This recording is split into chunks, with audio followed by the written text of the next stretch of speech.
Very very good morning बच्चों, कैसे हो आप सभी। तो आज क्लास में हम बात करने वाले हैं विद्युत फ्लक्स की। अच्छा, विद्युत फ्लक्स शुरू करने से पहले मैं आपको बता दूं, यदि हम बात करें एनसीईआरटी की तो ये आपका सेम चैप्टर चलेगा, चैप्टर 1 विद्युत क्षेत्र एवं आवेश इस नाम से। और यदि हम आरबीएससी की बात करें,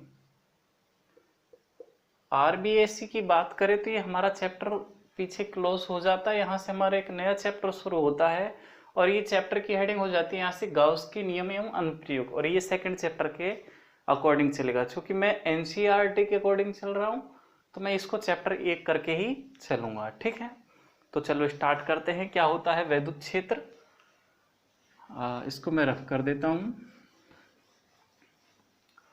विद्युत फ्लक्स क्या होता है? विद्युत फ्लक्स किसी भी पृष्ठ से अभिलंबित निकलने वाली बल रेखाओं की संख्या को, विद्युत बल रेखाओं की संख्या को हम कहते हैं फ्लक्स।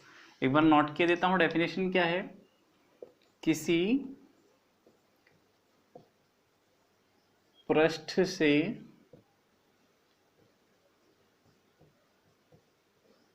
अभिलंबवत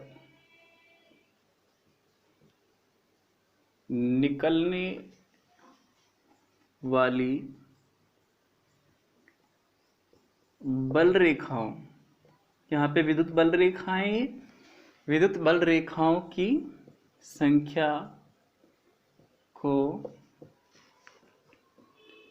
विद्युत फ्लक्स कहते हैं, ठीक है। तो किसी पृष्ठ से अभिलंबित निकलने वाली बल रेखाओं की संख्या क्या हो जाएगी? विद्युत फ्लक्स हो जाएगी। और विद्युत बल रेखाएं क्या होती हैं, ये बात हमने फर्स्ट चैप्टर में अच्छे से डिस्कस की है। अगर आपको वापस देखनी है तो वहां से आप कर सकते हो। विद्युत बल रेखाओं की संख्या को क्या कहेंगे? विद्युत फ्लक्स। अच्छा, इसे डिनोट करते हैं, इसे फाई से प्रदर्शित करेंगे, डिनोट करेंगे फाई से, और इसका फॉर्मूला हमारे पास हो जाता है ES। ध्यान दीजिए कब हो जाएगा, E क्या है, S क्या है।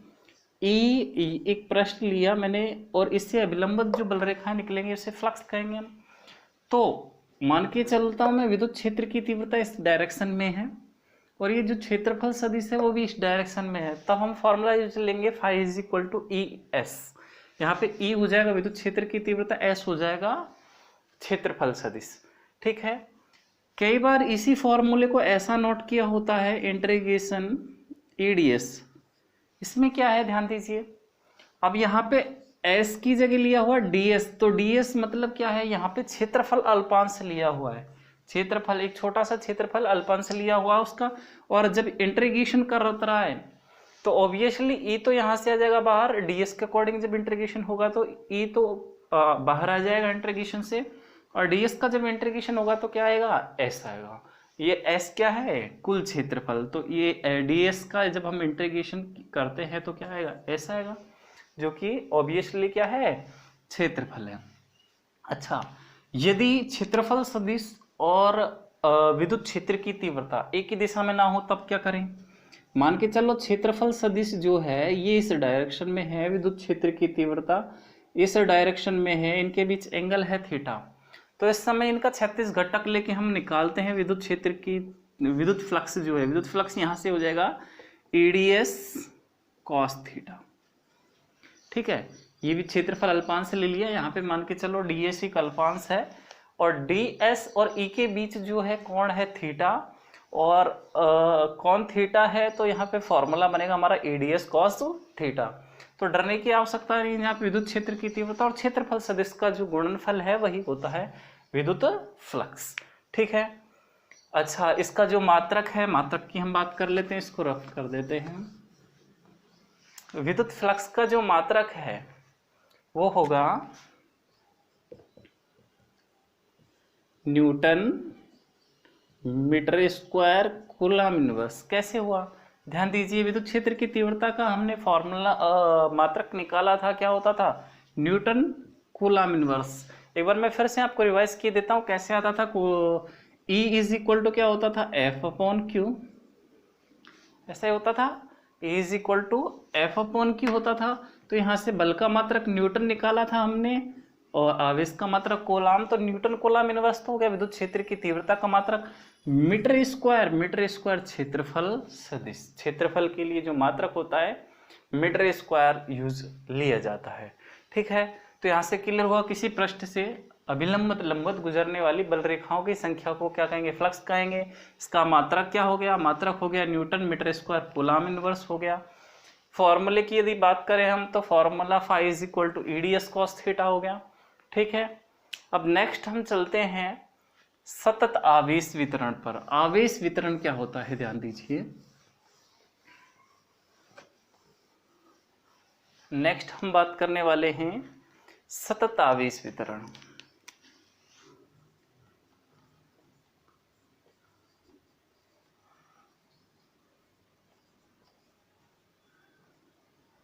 ठीक है, इसमें हम मुख्य रूप से 3 प्रकार के वितरण देखेंगे। फर्स्ट है रेखीय आवेश वितरण,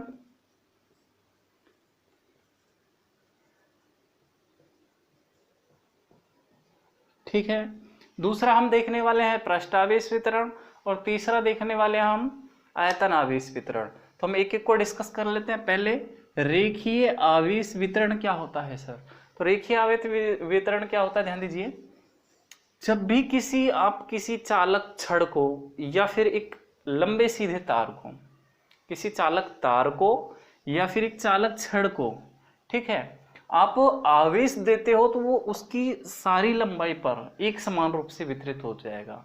जब भी किसी आप चालक तार को या छड़ को आवेश देते हो तो उसकी संपूर्ण लंबाई पर एक समान रूप से वो आवेश जो है वितरित हो जाएगा। इसे कहते हैं हम सतत आवेश वितरण। रेखीय यहाँ पे इसलिए है, लंबा तार है तो उसकी लंबाई पर एक समान रूप से वितरित होने वाला है। तो इसको भी मैं नोट किए देता हूं, क्या होगा, यदि किसी चालक तार या चालक छड़ को आवेश दिया जाता है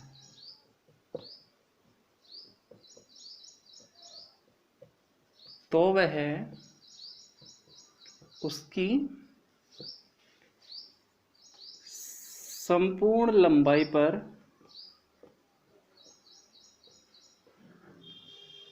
एक समान रूप से वितरित हो जाता है। ठीक है, इसे हम कहते हैं रेखीय आवेश वितरण, या फिर इसे कई बार बोला जाएगा रेखीय आवेश घनत्व। तो रेखीय आवेश घनत्व बोले या फिर रेखीय आवेश वितरण, तो जब किसी चालक को आवेश दिया जाएगा तो उसकी संपूर्ण लंबाई पर एक समान रूप से वितरित हो जाएगा। इसे प्रदर्शित किया जाता है, रेखीय आवेश घनत्व को लैम्ब्डा से प्रदर्शित किया जाता है, और इसका फॉर्मूला यहां से निकल आता है Q अपॉन L। रेखीय आवेश घनत्व lambda is equal to Q upon L। यदि मैं मात्रक की बात करूं तो क्या हो जाएगा, ध्यान दीजिए, यहां से मात्रक Q कूलम, लंबाई के लिए मात्रक मीटर, तो कूलम अपॉन मीटर। ठीक है, नेक्स्ट जो हमारे पास होता है आवेश वितरण वो है पृष्ठ आवेश वितरण। सेकंड हम बात करने वाले हैं पृष्ठ आवेश वितरण की। पृष्ठ आवेश वितरण, तो पृष्ठ आवेश वितरण क्या हो जाएगा हमारे पास, सेम उसमें हमने बात की थी, जब किसी चालक तार, लंबे तार को आवेश दिया जाता है तो उसकी संपूर्ण लंबाई पर फैलता है। यहाँ पे ऐसा होगा जब किसी चालक को आवेश दिया जाता है, किसी पृष्ठ पर आवेश देंगे तो उसके संपूर्ण क्षेत्रफल पर एक समान रूप से वितरित होगा। इसे कहेंगे हम पृष्ठ आवेश घनत्व या पृष्ठ आवेश वितरण। एक बार नोट किए देता हूं डेफिनेशन। जब किसी चालक पृष्ठ पर आवेश दिया जाता है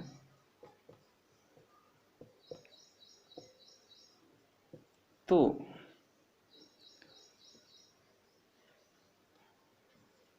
वह उसकी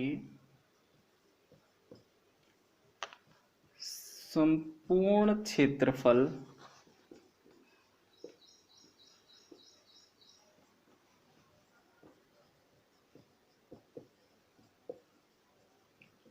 रूप से वितरित हो जाता है।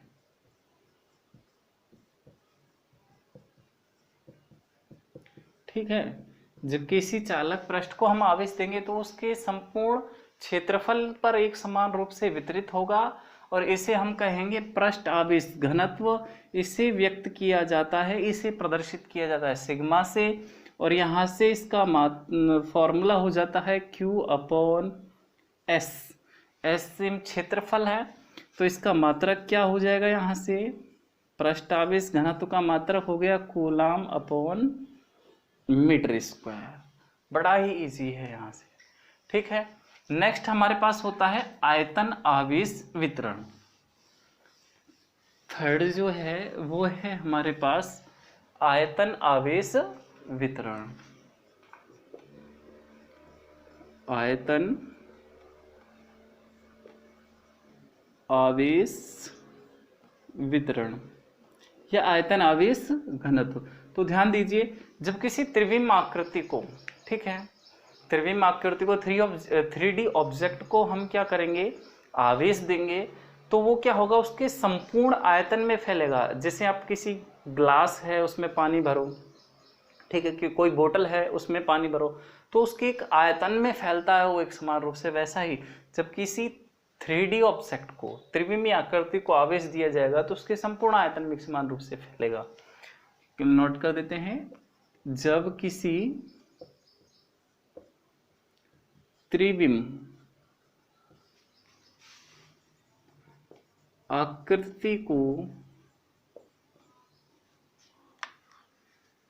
आवेश दिया जाता है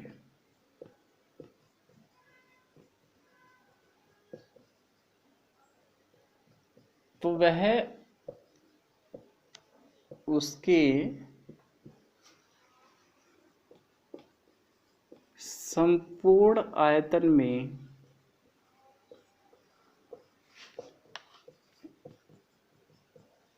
एक समान रूप से वितरित हो जाता है। इसे हम कहेंगे आयतन आवेश घनत्व, और इसे प्रदर्शित किया जाता है रो से। इसका फॉर्मूला हो जाएगा Q अपॉन V, वॉल्यूम। अच्छा, मात्रक की यदि हम बात करें तो मात्रक क्या हो जाएगा, यहाँ से कोलाम्ब, आयतन का मात्रक मीटर क्यूब, तो यहाँ से आयतन आवेश घनत्व का मात्रक हो गया कोलाम्ब अपॉन मीटर क्यूब। नेक्स्ट हमारा जो टॉपिक है वो है गाउस का नियम, जो कि RBSC के अकॉर्डिंग हमारा सेकंड चैप्टर का हेडिंग है। ठीक है, गाउस का नियम, इसको हम डिस्कस करने वाले हैं। गाउस का नियम, गाउस का नियम क्या कहता है, यदि किसी पृष्ठ से अभिलंबत निकलने वाली जो बल रेखाओं की संख्या है, अभिलंबत निकलने वाला जो फ्लक्स है वो कितना होगा, इस चीज को परिभाषित करता है गाउस का नियम। तो किसी भी पृष्ठ से अभिलंबत निकलने वाला फ्लक्स जो है उससे, उस पृष्ठ से परिबद्ध कुल आवेश और निर्वात की विद्युतशीलता के अनुपात के बराबर होता है। ये बात कही गाउस ने, और इसी को कहा जाता है गाउस का नियम। चलो एक बार डेफिनेशन हम नोट कर लेते हैं, क्या होगा, किसी पृष्ठ से अभिलंबवत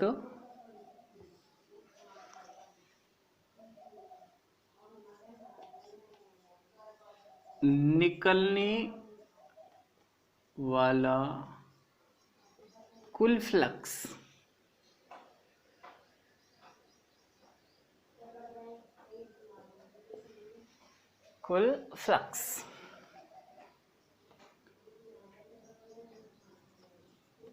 उस पृष्ठ से परिबद्ध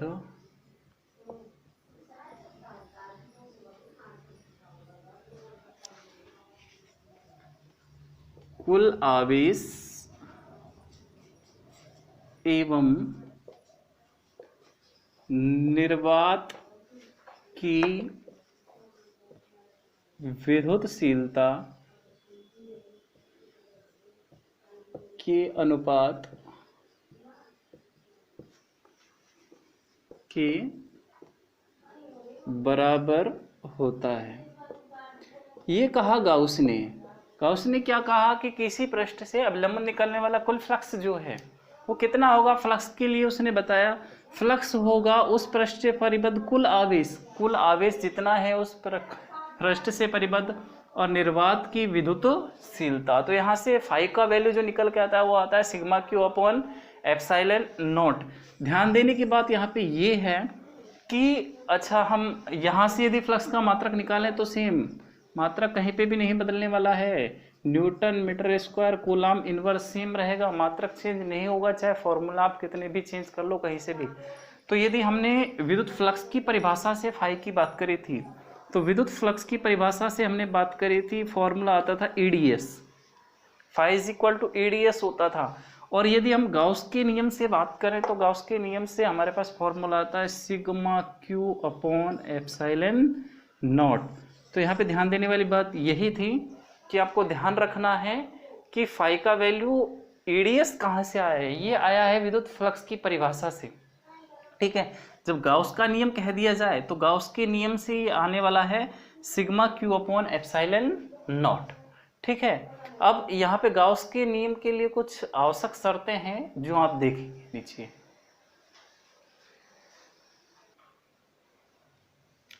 तो देखिए बच्चों, हमारे पास कुछ गाउस के नियम के लिए अनुप्रयोग हैं। गाउस का नियम कहाँ पर लागू होगा, कहाँ पर नहीं लागू होगा, ये कुछ तथ्य हैं। ये फैक्ट्स जो हैं ये सारी जगह अप्लाई होंगे। गाउस का नियम उन्हीं कंडीशंस में अप्लाई होगा जहाँ पे ये तथ्य काम करेंगे। ध्यान दीजिए, पहला कह रहा है कि पृष्ठ से निर्गत फ्लक्स धनात्मक होगा और पृष्ठ में प्रवेशित फ्लक्स जो है वो ऋणात्मक लिया जाएगा। यदि हम इस काल्पनिक पृष्ठ की बात करें विद्युत क्षेत्र में स्थित है, यदि इसमें कोई फ्लक्स जो है बाहर निकल रहा है तो धनात्मक लिया जाएगा, और यदि इसमें प्रवेश कर रहा है तो कैसा लेंगे, ऋणात्मक लेंगे। और विद्युत क्षेत्र में जो पृष्ठ काल्पनिक पृष्ठ हमने चयन किया है उसे कहेंगे हम गाउसियन पृष्ठ, और ये किसी भी आकृति का हो सकता है, ये वर्गाकार हो सकता है, ये घनाकार घनाभाकार कैसा भी बेलनाकार किसी भी तरह का लिया जा सकता है। गाउस का नियम केवल बंद पृष्ठ से परिबद्ध आवेश पर लागू होता है। गाउस का नियम केवल बंद पृष्ठ के लिए लागू होता है। हमने जब डेफिनेशन लिखी थी तो उसमें नोट किया था कि किसी बंद पृष्ठ से परिबद्ध आवेश, कुल आवेश और निर्वात की विद्युतशीलता, तो केवल बंद पृष्ठ के लिए लागू होगा। नेक्स्ट, बंद पृष्ठ के बाहर स्थित आवेशों का निर्गत फ्लक्स में कोई योगदान नहीं होगा। यदि हमने एक काल्पनिक विद्युत क्षेत्र में एक काल्पनिक गाउसियन पृष्ठ की कल्पना की है, यहाँ पर कोई आवेश स्थित है इसके बाहर, तो इसका फ्लक्स में विद्युत क्षेत्र रेखाओं में कोई योगदान नहीं होगा। गाउस का नियम उन सदिश क्षेत्रों के लिए वैध है जो व्युत्क्रम वर्ग नियम का पालन करते हैं।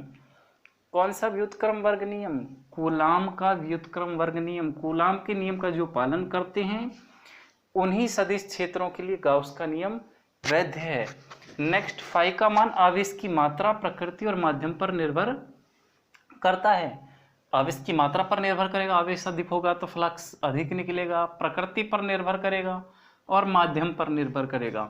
लेकिन ये स्थिति और वितरण पर निर्भर नहीं करेगा, चाहे यहाँ पे हो चाहे यहाँ पे, इस पृष्ठ में कहीं पे भी आवेश हो, ये मायने नहीं रखता कि कहाँ पर आवेश स्थित है, स्थिति पर निर्भर नहीं करेगा, वितरित कहाँ पर है इस पर निर्भर नहीं करेगा, आवेश की मात्रा पर निर्भर करेगा, प्रकृति पर, माध्यम पर निर्भर करेगा। अब ध्यान दीजिए नेक्स्ट क्या कह रहा है, यदि किसी पृष्ठ से परिबद्ध कुल आवेश शून्य है, परिबद्ध कुल आवेश जो है वो शून्य है, तो इसका अभिप्राय यह है कि पृष्ठ में जितना प्रवेश कर रहा है फ्लक्स उतना ही क्या हो रहा है, उससे निर्गत है। तो हमने एक गाउसियन पृष्ठ की कल्पना की विद्युत क्षेत्र में, तो इससे यदि फ्लक्स का मान फाई जो है 0 है तो इसका मतलब क्या है, ध्यान दीजिए, phi is equal to EDS। तो यहाँ पे हो सकता है विद्युत क्षेत्र की तीव्रता शून्य हो, ठीक है, क्षेत्रफल सदिश तो शून्य हो नहीं सकता, कुछ ना कुछ क्षेत्रफल होगा। तो फाई शून्य है तो इसका अभिप्राय यह है कि जितना इसमें प्रवेश कर रहा है फ्लक्स उतना ही उससे बाहर निकल रहा है, जितना प्रवेशित फ्लक्स है उतना ही निर्गत फ्लक्स है, तो इसमें कुल फ्लक्स जो होगा वो कितना होगा, 0, क्योंकि हमने पहले उसमें कहा था पॉइंट में कि जो प्रवेशित फ्लक्स है वो तो लिया जाएगा ऋणात्मक, तो जो प्रवेश कर रहा है उसे ऋणात्मक लेंगे, जितना निकल रहा है उसे धनात्मक लेंगे, तो कितना हो जाएगा, 0 होने वाला है, जितना निकल रहा है उतना ही उसमें प्रवेश कर रहा है। तो आज के लिए इतना ही, धन्यवाद। यदि हमारी वीडियोस आपको अच्छा लगती हैं तो प्लीज़ इन्हें लाइक करें, शेयर करें और हमारे चैनल को सब्सक्राइब करें। धन्यवाद।